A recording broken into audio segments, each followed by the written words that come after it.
Temos que aprender a oferecer nossa ausência àqueles que não entenderam a importância da nossa presença. Se por um acaso você estiver caindo de paraquedas aqui ou não entendeu nada, este lindo rostinho lendo uma frase poética do livro, peraí que eu vou me apresentar igual eu me apresento lá no Instagram. Meu nome é Caroline Pozobon, eu sou psicóloga clínica. Lá no Instagram eu falo e neste perfil, aqui eu tenho que falar e neste canal, né? Então, volta. Oi, meu nome é Caroline Pozobon, eu sou psicóloga clínica e neste canal usamos muita literatura para conversar sobre psicologia científica. Aqui você não vai ver pseudociência, aqui você não vai ver charlatanismo, aqui você não vai ver interpretações místicas ou fantasiosas de nenhum livro. Aqui a gente vai usar principalmente a terapia cognitivo-comportamental para fazer algumas interpretações dos livros no geral. E hoje, como eu consegui o engajamento mínimo que eu gostaria lá no Instagram com a simples frase "eu quero", venho por meio desta trazer um conteúdo mais completo sobre água fresca para as flores. Eu não vou falar o nome da autora em francês para evitar todo e qualquer tipo de humilhação que venha disto sobre a minha pronúncia em francês. Porque eu faço muita graça e vai que, né, em algum momento essa graça se volta contra mim. Então aqui, ó, você consegue ler o nome da autora? Leu? Ótimo! O nome do livro é Água Fresca para as Flores. Inclusive, quem entrou no Clube do Livro de 2025 comigo tem um outro livro dessa mesma autora, que é o 3. E se você está assistindo esse vídeo aqui agora, em junho de 2025, venho avisar-lhe, caso não saiba, que esta mesma autora acabou de lançar um novo livro no Brasil chamado Tia. Só isso, Carol? Só isso. Outra coisa, meu nome é Caroline Pozobon, mas pode chamar de Carol aí nos comentários, tá? Por favor, façam comentários, se inscrevam aqui neste canal, falem coisas que vocês querem, vão lá no Instagram também fazer solicitação de conteúdo. A pessoa que produz conteúdo tem uma hora que a criatividade ela cessa. Então vamos contribuir, pode ser? A gente vai ter o recurso aqui do iPad, porque tem alguns trechos do livro que eu quero trazer para exemplos de conceitos aqui da terapia cognitiva comportamental que o meu cérebro não consegue decorar, né? Não consegue. Pensa, não sei se dá pra ver, mas como é que eu vou decorar tudo que tá aqui? Não tem como. Então, assim, você tinha que saber. Tá bom, eu tinha que saber. Você tá descalça. Tô. Vamos lá. O que eu quero começar conversando? Quem já assistiu outros vídeos aqui no canal, quem participou do aquecimento para o Clube do Livro de 2025, ou mesmo quem me acompanha lá no Instagram há algum tempo, já vai estar PhD nessa parte aqui. Mas eu sempre preciso fazer umas leves introduções conceituais e teóricas, porque eu vou precisar desses conceitos para que a gente consiga conversar sobre psicologia. Carol, mas a gente precisa conversar sobre as coisas de uma forma 100% não técnica. Não, a gente não precisa. Se você vai parar a sua vida para assistir um vídeo longo sobre uma análise psicológica de um livro, eu acho que a gente tem um leve interesse aí em ter termos mais técnicos, em ficar assim, Guimarães Rosa, vou te usar aqui de exemplo, mais sabedor, sabe? Quem que entendeu a referência de Guimarães Rosa? Fala aqui no comentário se você entendeu. Então, é isso aí. Vamos começar com alguns conceitos. São conceitos clássicos, são conceitos-chave, por isso que eu falei que quem me acompanha lá no Instagram ou viu outros vídeos já está realmente PhD nesse assunto. Então, eu vou tentar ser o mais breve possível, mas vem, que vai ser legal, você vai entender.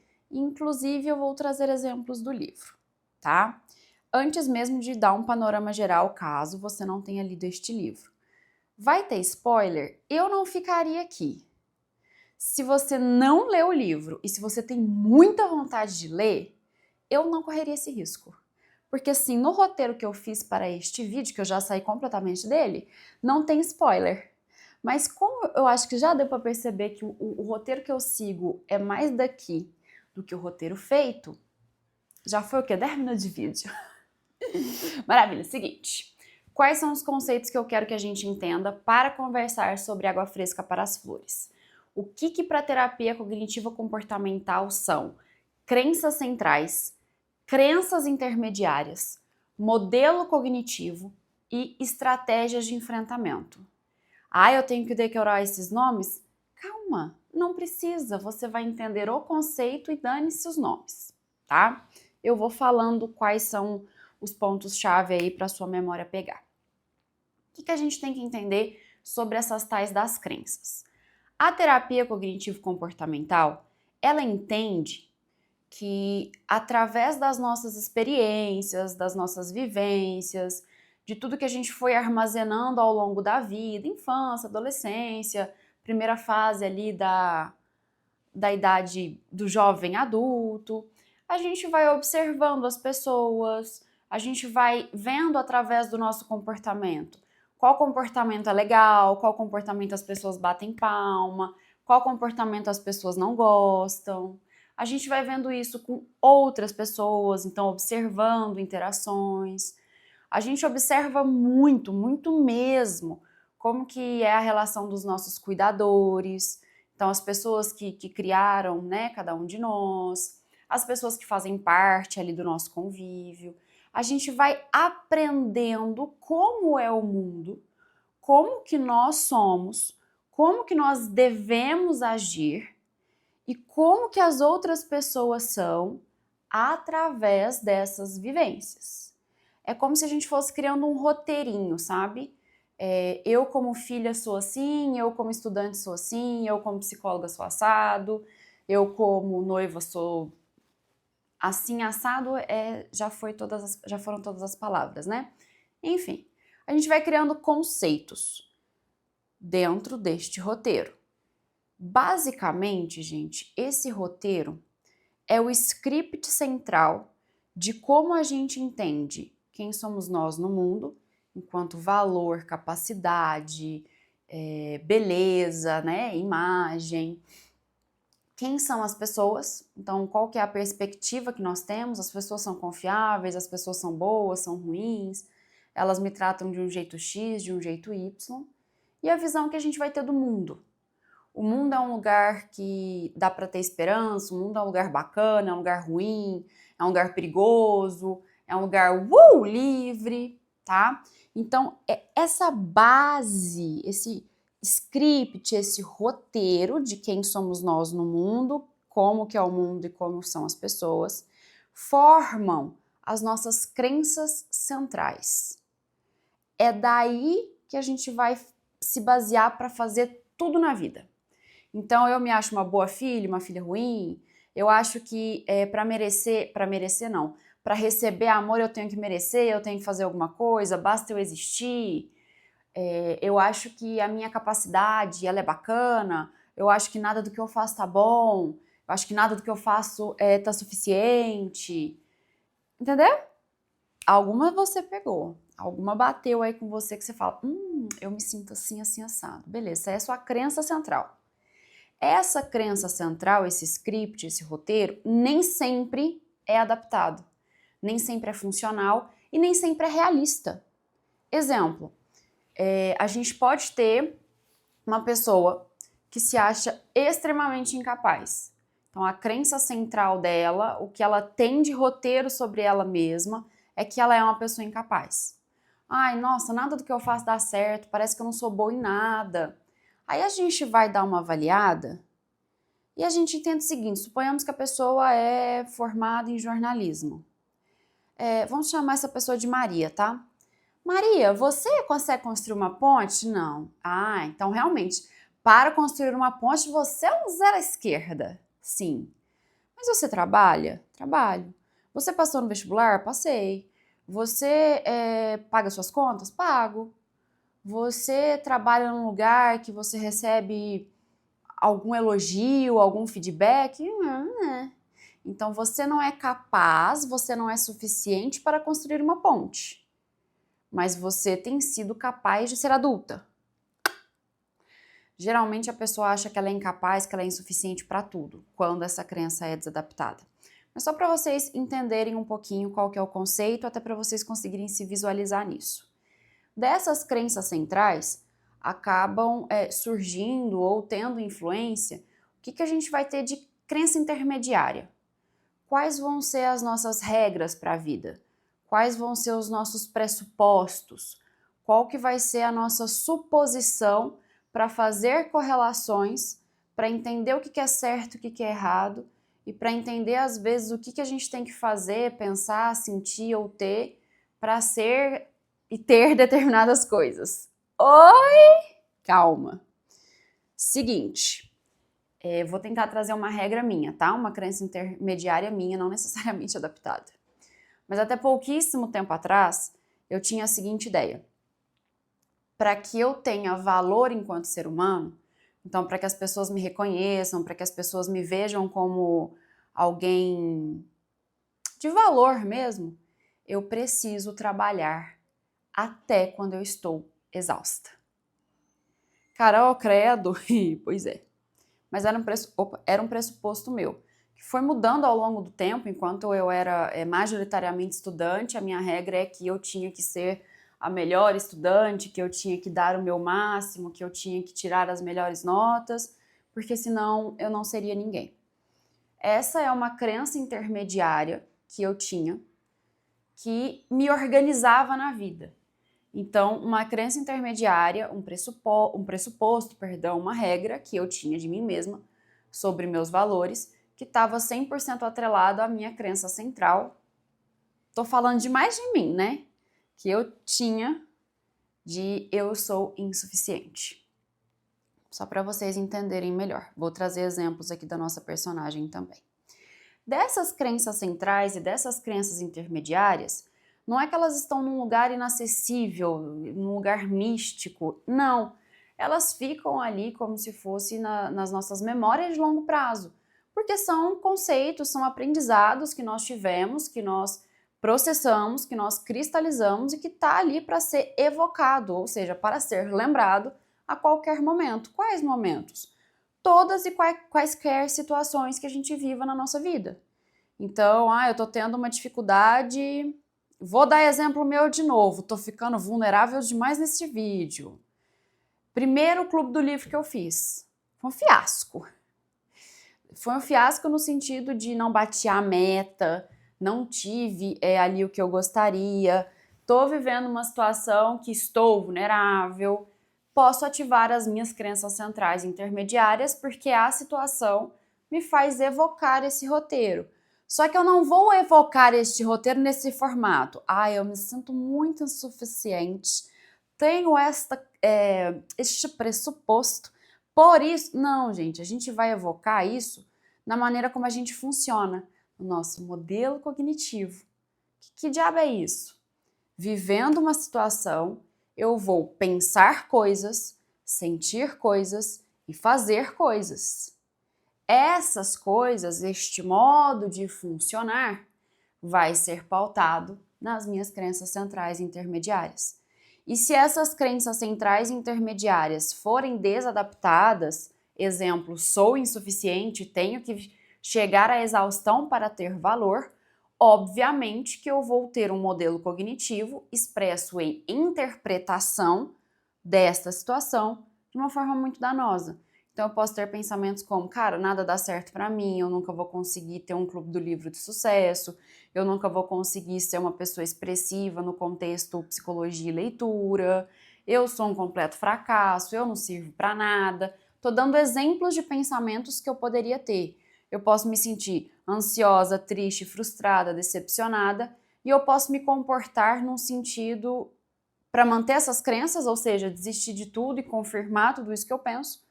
Ou eu posso tentar de novo, fazer um novo clube do livro, estudar para fazer algo diferente, enfim. Essa coisa toda é o modelo cognitivo, que nada mais é do que a nossa forma de interpretar, a nossa forma de funcionar no mundo, que está intimamente relacionado com como nós vemos o mundo, como nós enxergamos nós mesmos e o mundo, que são as nossas crenças centrais intermediárias. O que eu falei sobre o que eu posso fazer seriam as nossas estratégias de enfrentamento, que são comportamentos. tá? De uma certa forma, se eu desistisse de tudo, se eu abrisse mão de outros clubes, abrisse mão de estudar... Gente, eu tô impressionada que nada disso estava no roteiro, não era para eu dar exemplos pessoais meus. Ai, Senhor, tudo bem, né? Mas vamos lá. Desistir de tudo isso, então, não ter nenhum comportamento que me fizesse ter outras experiências, poderia ser um comportamento que me desse um certo alívio ali na hora, porque eu não ia enfrentar o fato de que não deu certo, eu não ia enfrentar absolutamente nada desconfortável, então eu ia sentir um alívio, mesmo que momentâneo, mas eu confirmo todas essas crenças. É como se esse meu comportamento me levasse a acreditar mais ainda que eu sou de fato insuficiente. Se eu não desistir de tudo, se eu for atrás de outras coisas, é uma outra estratégia de enfrentamento, né, que é criar repertório. É literalmente enfrentar situações novas para ter a chance de reformular essas crenças minhas e ter aí desfechos talvez diferentes.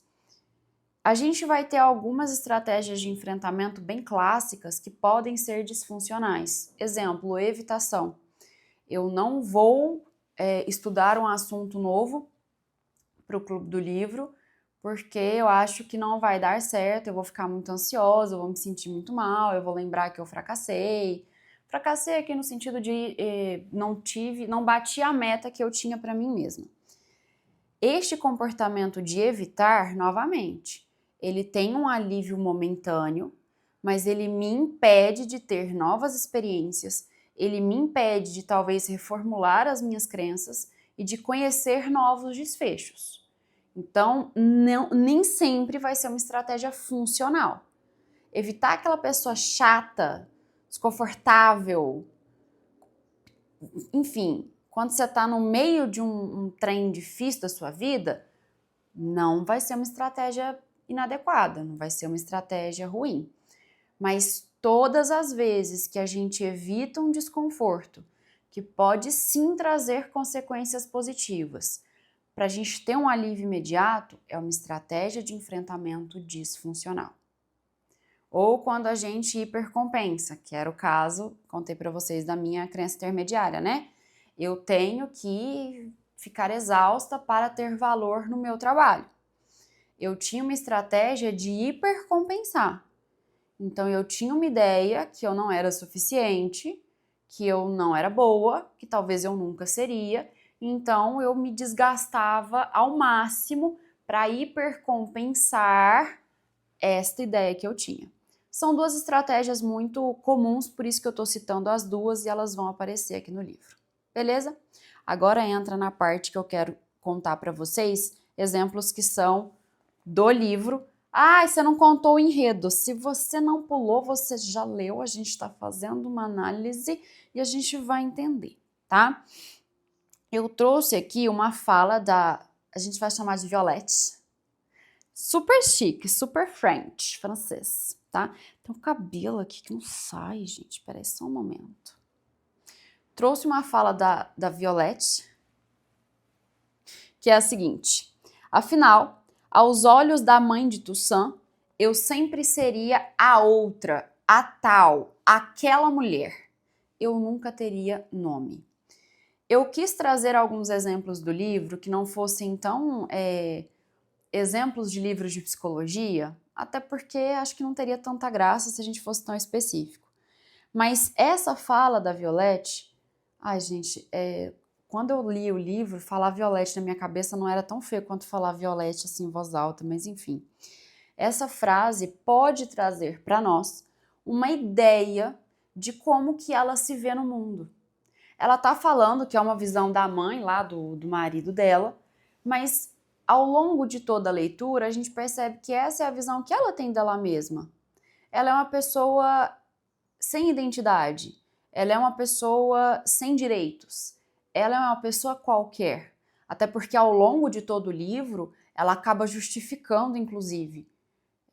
Eu vivi tal dor, eu vivi tal perda, eu vivi tal coisa, mas também eu não sou tão inteligente, tão brilhante, tão maravilhosa, tão isso, tão aquilo. Então a gente consegue perceber que a Violet, também não pode ser porque o livro não é em inglês, que ela, vamos chamar ela de Violeta, gente, combinamos aqui, vai chamar Violeta. A gente percebe que a Violeta tem uma perspectiva de si mesma muito de insuficiência, de inadequação, de não ser boa. Então a gente consegue perceber essa crença central dela, mesmo que seja uma frase de outra pessoa, porque ela concorda com isso ao longo da leitura, tá? Eu trouxe mais exemplos de crenças intermediárias pra gente. Essa daqui, gente, nossa, é uma frase da própria Violeta. Essa me pega. A vida é apenas uma longa perda de tudo que amamos. Qual que é a visão que ela tem? Inclusive é muito fatalista, né? Muito determinista. Qual que é a visão que ela tem do mundo, da vida? Que é um lugar para a gente sofrer. Que não é um lugar de possibilidades, não é um lugar que a gente tem a mínima chance. É um lugar que a gente nasce, vai tendo perda atrás de perda, vai sofrendo atrás de... é sofrimento atrás de sofrimento, e é isso. Esse é o pressuposto que ela tem da vida, do mundo, tá? Isso seria um exemplo aí de crença intermediária. Deixa eu ver aqui que eu trouxe mais um exemplo pra gente. E esse eu também acho muito interessante, que ela coloca assim: depois que os portões são fechados, o tempo é meu. Sou a única dona dele. É um luxo ser dona do próprio tempo. Aqui a gente pode entender que existe uma regra para ela, que é quando ela não está com outras pessoas, quando ela não está trabalhando, quando ela não está exercendo a função dela, a cabeça dela, tanto de trabalho quanto a função que ela tem com as outras pessoas, aí ela pode ser ela. Então, eu só posso ser eu mesma, eu só posso ter tempo para mim, eu só posso ser espontânea se eu não estiver trabalhando ou conversando com outras pessoas. Também fica muito claro que é uma regra, um pressuposto. Ó, Caroline, a dicção não é tão ruim assim, não. Se um dia você ficar famosa, as fonoaudiólogas vão pegar esse vídeo e vão ficar, para. Voltando. Essa frase dela, esse conceito dela também traz claramente que é uma regra, né, um pressuposto que ela tem sobre quando ela tem o direito, quando ela pode ser espontânea. E a gente vai entender com a história que, infelizmente, tanto as crenças centrais quanto intermediárias dela fazem muito sentido com a própria história de vida dela, tá? Eu trouxe um exemplo aqui que vai ser meio que queimar a largada da nossa conversa, mas para a gente entender que mesmo numa vida de muito sofrimento, mesmo em uma pessoa que a gente tem uma quantidade gigantesca de crenças desadaptadas, a gente sempre vai ter a chance de encontrar coisas positivas, de encontrar coisas onde a pessoa é sim flexível, porque se eu falasse que não tem como, gente, eu poderia inclusive rasgar meu CRP e parar de atuar. Duas coisas para psicologia que a gente não tem como não encontrar. Acreditar que pessoas não podem mudar. E 2, acreditar que uma pessoa não tem absolutamente nada de bom, de flexível, de assertivo, de adaptado. Se a gente acreditar nessas duas coisas, sai correndo desse psicólogo, inclusive, tá? A gente consegue sim encontrar coisas muito bacanas, flexíveis, boas, assertivas em uma pessoa, e toda e qualquer pessoa tem sim como encontrar mudanças a serem feitas e ser capaz de fazer essas mudanças. Então eu trouxe um exemplo que a Violeta tem, tanto de comportamento quanto de ideia, que eu acho simplesmente linda, e não só é um comportamento flexível, um comportamento de enfrentamento, como também é um comportamento de ressignificação. E, inclusive, se ela fosse minha paciente, eu usaria isso justamente para flexibilizar o resto, que é o seguinte: ela coloca que há algo de mais forte que a morte, e isso é a presença dos ausentes na memória dos vivos. Ela tem essa ideia de que, de fato, a lembrança, a saudade, as memórias, elas conseguem ser mais fortes que a própria morte, porque sempre vai se manter ali com quem ficou. A gente não vai sentir saudade de pessoas que não nos marcaram. Então, além de ter essa ideia, ela ainda tem o comportamento no livro de sempre registrar os enterros. Então, ela sempre registra as pessoas que estavam, o que ela sentiu, qual que foi a percepção dela. Inclusive, ela faz isso na cabeça dela, se alguém vier aqui no cemitério, eu tenho, né, um registro, mas mostra uma flexibilidade muito grande da parte dela, porque ela teve perdas muito grandes. Então, ela consegue fazer isso. É lindo, genial, tá? Agora vamos para o nosso resumo oficial do livro e encaixar aqui esses conceitos com a nossa querida Violeta e os outros personagens que eu não gosto tanto. Seguinte, no começo do livro a gente já vai conhecer a Violeta, que é uma mulher que trabalha como zeladora de um cemitério. Parece esquisito, mas a gente passa o livro inteiro achando lindíssimo, belíssimo, nada assustador, nada grotesco, o que é genial, vamos combinar. Mas ela se apresenta ali como a zeladora de um cemitério, mas a gente vai conhecendo a história dela aos poucos, e isso outra característica que tem no outro livro da Valérie Perrin também, que é fazer esse vai e volta, né? Conta um pouco do passado, um pouco do presente, um pouco do passado, um pouco do presente, e incrivelmente, pelo menos eu não me senti perdida, acredito que seja aí uma experiência da maioria dos leitores. Eu não consigo falar com a mão amarrada, tá? Então, se você não gosta, sei lá, tenta botar a minha cara assim no computador ou no celular. Devaneio muito também, tá? Então, apesar dela ir e voltar, é uma coisa que é tranquila. Uma característica interessante, tanto de Água Fresca para as Flores quanto de Três, que é o outro livro dela, é que no começo a gente entende que é um livro puramente de drama. Então, é para ser ali sobre a dor das personagens, sobre a história de vida delas. De repente, tem um suspense ali, um negocinho pra gente descobrir. Tem um micro plot twist, né? Se você leu, você sabe. Então, a gente conhece a história da Violeta. Ela já tá como zeladora desse cemitério. Mas a gente vai conhecer a parte inteira e triste aí da vida dela. E aí que eu já quero começar a fazer com que a gente entenda como que a Violeta chegou nessas crenças centrais e intermediárias. Ela é uma mulher que cresceu em abrigo, então ela não conhece os próprios pais. E eu não vou dizer que isso é uma realidade do passado, porque como psicóloga, durante a faculdade, principalmente, a gente acaba trabalhando com crianças abrigadas, com histórias muito doloridas, então eu vou falar de uma forma geral, guardadas as devidas proporções históricas de cada época.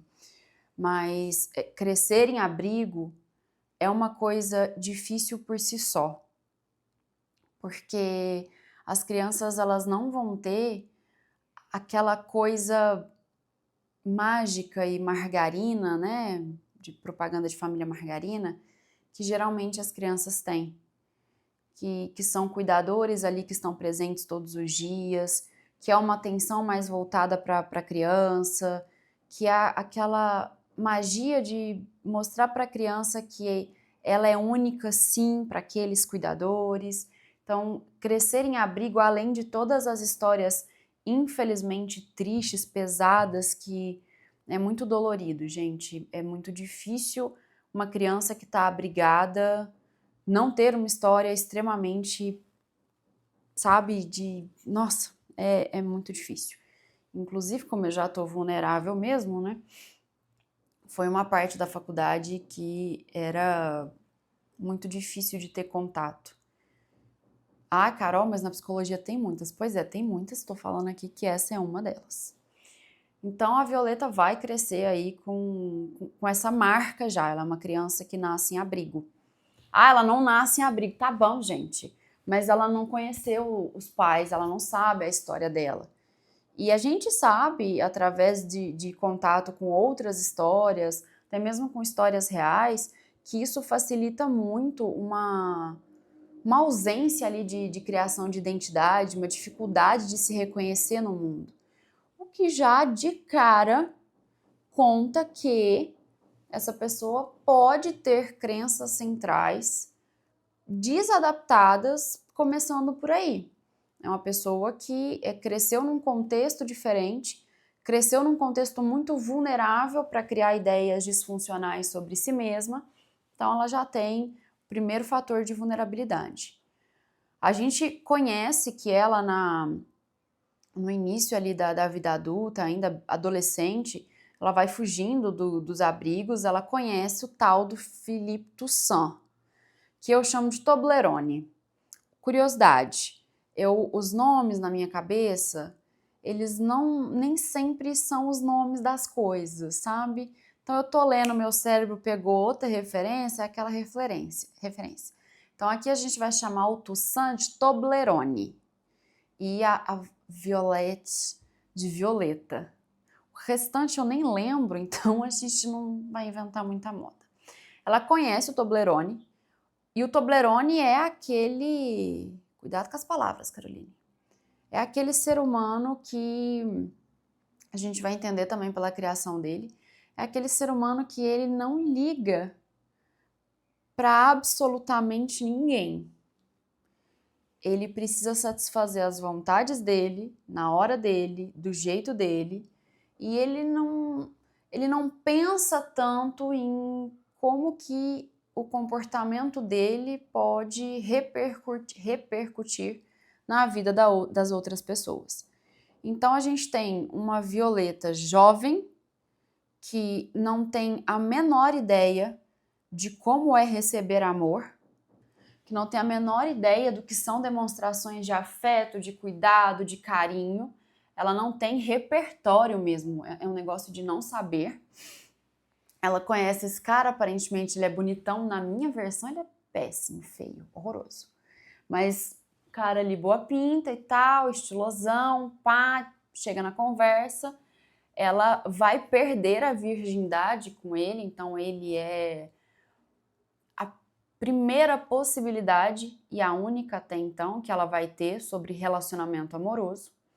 E além do Toblerone não dar a mínima para as consequências dos comportamentos dele com ela, ele ainda tem uma família que valoriza isso, que reforça esse comportamento dele de ser o... Cuidado com as suas palavras, Caroline, muito cuidado com as suas palavras. De ser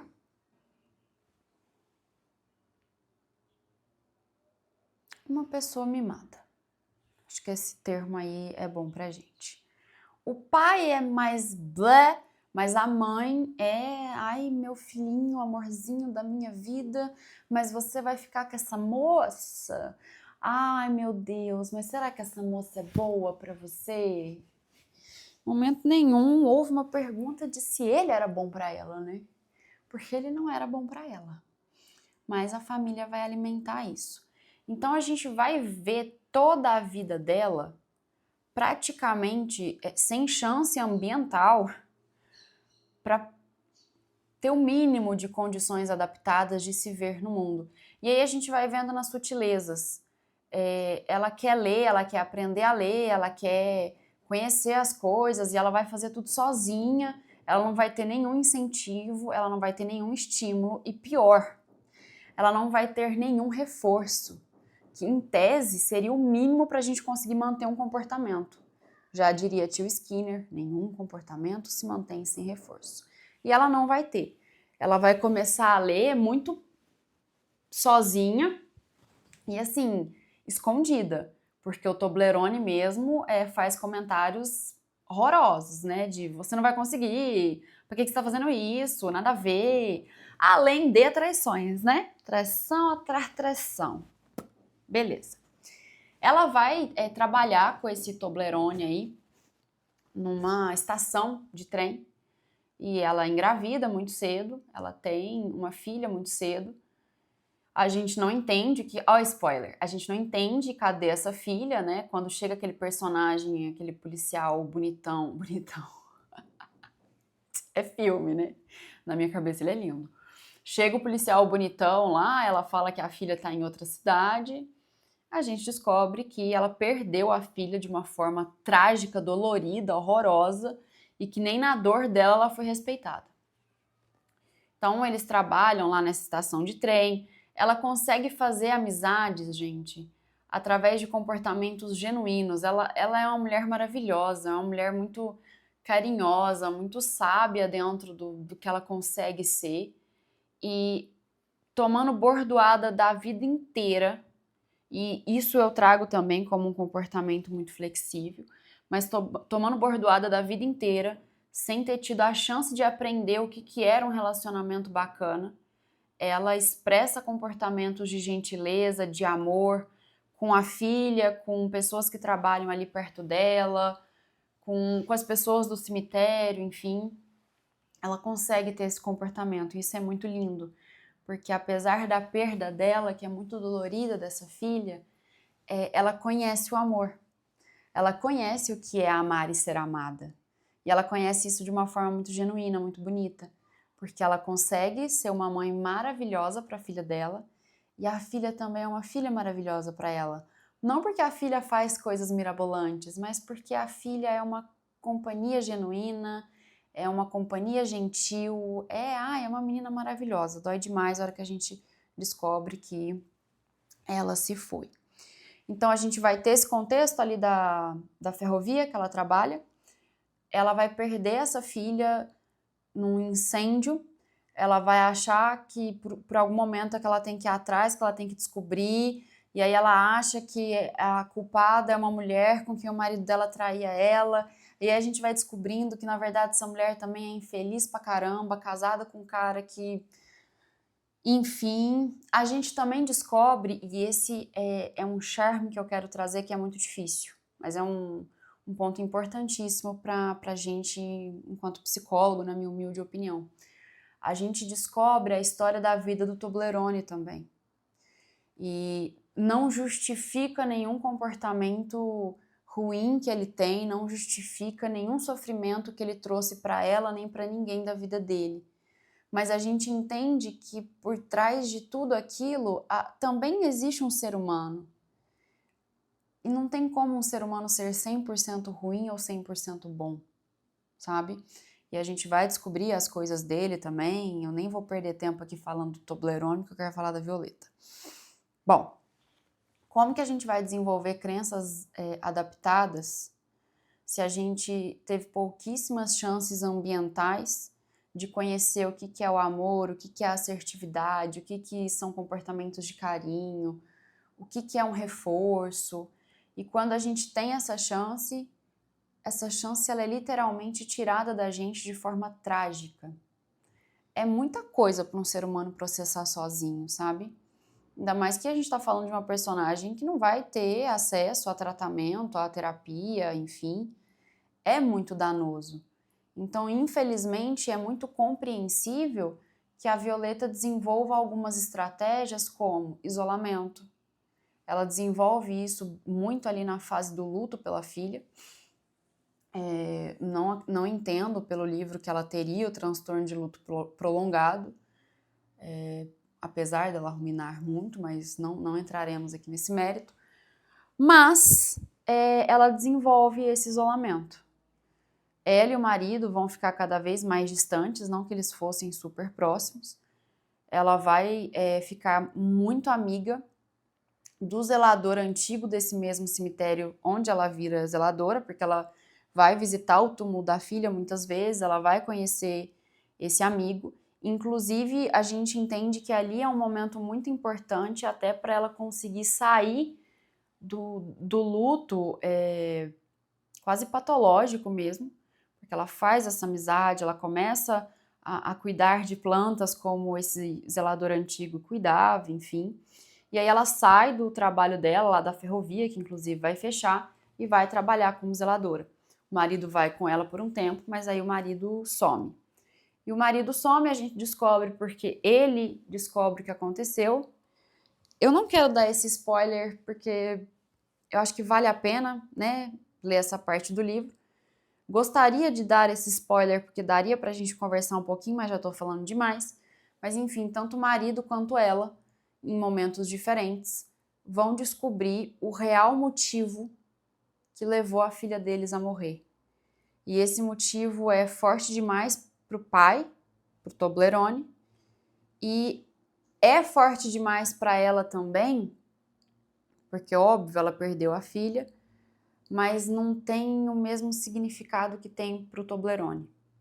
Então, existe um culpado, infelizmente, não deixa de ser um acidente que aconteceu com a filha deles, ninguém assassinou intencionalmente, mas é muito dolorido saber quem foram os causadores dessa morte aí, enfim, é muito trágico. A Violeta ainda vai passar muito tempo da vida dela, enquanto ela tá com a filha, enquanto ela tá com o marido, recebendo insultos, mesmo que de forma indireta, dos pais do Toblerone. Então, mesmo no luto, ela continua com pessoas reforçando as crenças dela. Você é uma nada, você é uma ninguém, você é uma pobre, você é uma burra, você nunca vai estar à altura. Tanto que os pais do Toblerone nunca entram na casa deles, nunca ficam próximos da Violeta. Então, o comportamento ali do ambiente também vai facilitando para que ela reforce essas ideias dela. Mas trabalhando no cemitério, se aproximando desse ex-zelador, ela tem um convívio também ali com os trabalhadores do cemitério, e são pessoas reais, gente, são pessoas humanas, não são pessoas perfeitas, não são pessoas, ai, nossa, tá sempre sorrindo. Não, são pessoas que trabalham ali, que têm uma vida difícil também, cada um com a sua história. Então, é bacana essa parte do livro de aproximar a Violeta e todas as outras pessoas que também têm histórias de dor como pessoas reais. E como eu já falei lá no Instagram, como pessoas que, apesar do ambiente nunca ter facilitado, são pessoas que conseguiram de alguma forma não superar barreiras. Vai aparecer no Globo Repórter. Não, gente, coisas mais reais, sabe? São pessoas que conseguem trabalhar, que conseguem ser gentis, que conseguem encontrar um significado ou outro apesar da perda. Não que a perda deixe de ter importância, não, ela tá ali, mas que conseguem viver, que conseguem tornar o ambiente delas um ambiente minimamente bacana, que conseguem se abrir para isso. Então a gente vai ter os funcionários ali do cemitério que, honestamente, para mim eles são uma piada, eles são divertidíssimos. A gente vai ter o contato da Violeta com as pessoas que passam pelo cemitério, né? Às vezes as pessoas estão no dia do velório, ela organiza tudo, ela deixa as flores bem bonitinhas, ela cuida do túmulo de todo mundo, ela faz as anotações no dia do velório. Existem pessoas que vão visitar esses túmulos, que ela mostra essas anotações, que são coisas muito importantes. Aí a gente vai conhecer o policial bonitão lá, que vai visitar o túmulo, que na verdade recebe o pedido de colocar a mãe no mesmo túmulo de um outro cara, e a gente vai conhecer a história deles. É uma história meio que o cara que morreu e que é para ser enterrado junto com a outra moça também, com a outra senhora também. Tem um negócio ali que eu daria vários pitacos de coisa tóxica, mas deixa para outro momento, leiam e tenham as interpretações de vocês. E aí no final do livro a gente ainda tem a chance de ver uma Violeta que vai se dar a chance de uma nova vida, que vai se permitir amar de novo, talvez. Porque por mais que ela esteja aberta para conversar com pessoas, para ter relacionamentos ali de amizade, para conversar com as pessoas que também estão enlutadas, ela se fecha muito no quesito amor romântico ou qualquer outro momento que possa deixá-la vulnerável. Então, para ela acabou, ela perdeu a filha, ela teve um casamento muito ruim, a gente vai descobrir, depois que o Toblerone foi embora, depois a gente vai descobrir para onde ele foi, o que aconteceu, e qual que vai ser o fim do Toblerone, mas ela fica fechada, ou seja, ela usa essa estratégia de enfrentamento para ela conseguir sobreviver. E essa estratégia traz algumas coisas importantes para ela, porque ela tem alguns alívios, como a possibilidade de não sofrer de novo, a possibilidade de jamais ter filhos novamente, né? Imagina passar por essa dor de novo, não passar pela dor de viver todas aquelas crenças desadaptadas, extremamente doloridas dela com outro parceiro. Então ela não vai se envolver romanticamente com ninguém, porque talvez, e aí eu tô fazendo inferências, tá? mas talvez o Toblerone lembre ela não só da filha, mas justamente de tudo que ele colocava ela para pensar dela mesma, do quanto ela era insignificante, insuficiente, inadequada, do quanto ela tinha que fazer 1,5 milhão de coisas e ainda assim não ter o direito de receber amor, de receber afeto, de receber carinho. E infelizmente, gente, é claro que a gente está usando um livro para conversar, mas infelizmente o fato da Violeta se isolar, dela evitar contatos mais profundos com as pessoas, dela se permitir amar, dela até enxergar nas amizades dela que ela estava sendo amada de volta, era uma estratégia que momentaneamente trazia alívio, mas a longo prazo, e infelizmente a curto também, trazia uma consequência meio reversa, que era quanto mais ela se isola, quanto mais ela fica na dela, quanto mais ela evita as coisas, as pessoas e as experiências, mais aquelas crenças ficam vivas. Porque se a gente não se expõe a novas experiências, a gente não se dá a chance de, com consequências diferentes, reformular aquelas crenças, aquelas ideias que nós temos de nós mesmos. Então, só para exemplificar, para usar o livro, para falar de psicologia, né, que isso acontece com ela, mas pode acontecer com a gente também em qualquer cenário. Isso era o que eu queria trazer para a gente, eu não queria dar muito spoiler, né? Fiquei com o iPad o tempo inteiro e o que eu ia citar eram 3 frases. Mas eu não queria dar spoilers muito grandes, mas eu queria trazer o centro. Primeiro, que foi o que eu já tinha colocado ali no Instagram, que existem ambientes que não facilitam a nossa vida, não facilitam mesmo, e o ambiente da Violeta foi um desses. Desde o dia 1, ela teve um ambiente que dificultou. Infelizmente, quanto mais vulnerável, mais chances a gente tem de desenvolver crenças desadaptadas. E, gente, crenças desadaptadas não é diagnóstico, tá? Não é diagnóstico, não é transtorno mental, não é problema, não é nada. Todos nós podemos ter crenças desadaptadas e adaptadas. Inclusive, alguns de nós temos crenças desadaptadas que não geram prejuízos grandiosos e que, se a pessoa não tiver nenhum diagnóstico nem nada, a pessoa pode viver a vida inteira sem nenhum tipo de tratamento, tá? Mas eu queria mostrar que a vulnerabilidade facilita o desenvolvimento dessas crenças, que a Violeta não teve ao longo da vida muitas oportunidades claras para conseguir rebater, reconstruir essas crenças, mas que mesmo assim ela conseguiu desenvolver comportamentos de gentileza, de amor, de carinho com outras pessoas, com a amiga que ela faz no momento que ela está trabalhando lá na ferrovia e com a própria filha, né? Os comportamentos que ela vai ter ali assim que ela perde a filha são comportamentos completamente compreensíveis. Então ela estoura, ela é grosseira com algumas pessoas e ok, ela acabou de perder uma filha novíssima num acidente trágico, horroroso. Então o ambiente mais uma vez dificultando a vida dela, mas ela consegue depois fazer outras amizades, continuar com a gentileza, continuar com a beleza que ela tem. Então, ambientes desfavoráveis não são sinônimos de que as pessoas vão ficar mal e sem uma vida valiosa para sempre. Um exemplo bom, inclusive, é o próprio Toblerone, que tem uma vida bacana, tem pais presentes, tem pais com grana. Então, em tese, a gente poderia entender que é um ambiente muito mais favorável que o da Violeta.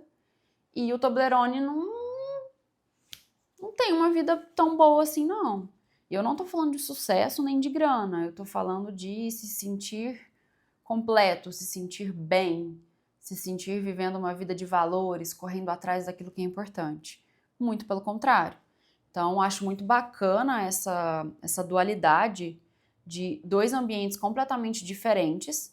Um onde o Toblerone poderia ter tido a vida dos sonhos, outro onde a Violeta poderia ter, sei lá, o que poderia ter acontecido com ela, e os destinos são diferentes.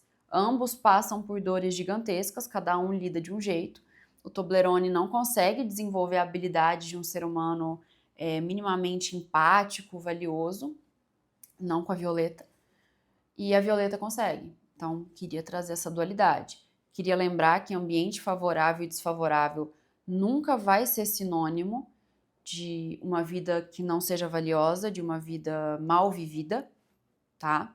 Mas que de fato dificulta muito. E a gente poderia falar que pessoas que têm histórias de vida parecidas com a da Violeta são pessoas que acabam tendo que lutar e se esforçar 10 vezes mais para conquistarem coisas e para serem pessoas que talvez nós, pessoas privilegiadas, não temos. Tô me colocando como privilegiada porque eu cresci com os meus pais, não cresci com luxo, mas nunca me faltou nada, nunca me faltou afeto, nunca me faltou grana, nunca me faltou incentivo. Então, pelo amor de Deus, eu não tive que correr atrás de metade do que a Violeta teve. É quase que uma obrigação minha ser gentil com as outras pessoas e ser educada, é o mínimo, né? Mas queria trazer isso também. E caso você não tenha lido, mas tenha assistido tudo, por favor, dê uma chance. Pode ser um livro que ele me pegou de primeira, inclusive eu tenho uma tatuagem desse livro, mas eu sei que algumas pessoas consideraram a leitura um pouco maçante no começo. Dá uma chance, mesmo que não tenha um plot twist gigantesco, apesar que na minha opinião tem, porque a gente descobre, né, o final do Toblerone, a gente descobre como que a filha da Violeta faleceu, mas é um livro muito bonito. Humildemente é um livro que inclusive pode contribuir até com o nosso senso de empatia, alteração às vezes da nossa visão de mundo. Ai, gente, é um livro, não tem como falar dele sem usar as palavras triste e lindo na mesma frase. É um livro lindamente triste. E eu espero que eu tenha dado aí os meus centavos de contribuição usando a psicologia com essa leitura. Se você ficou até aqui, obrigada. Se você aguentou meus devaneios, obrigada 2 vezes. E, por favor, comenta aqui a sua opinião, tanto sobre o livro, quanto sobre esses pontos que eu trouxe, porque me ajuda bastante. Se inscreve, curte também, porque eu quero muito continuar produzindo conteúdo aqui, tá? Um beijo pra vocês e até o próximo vídeo.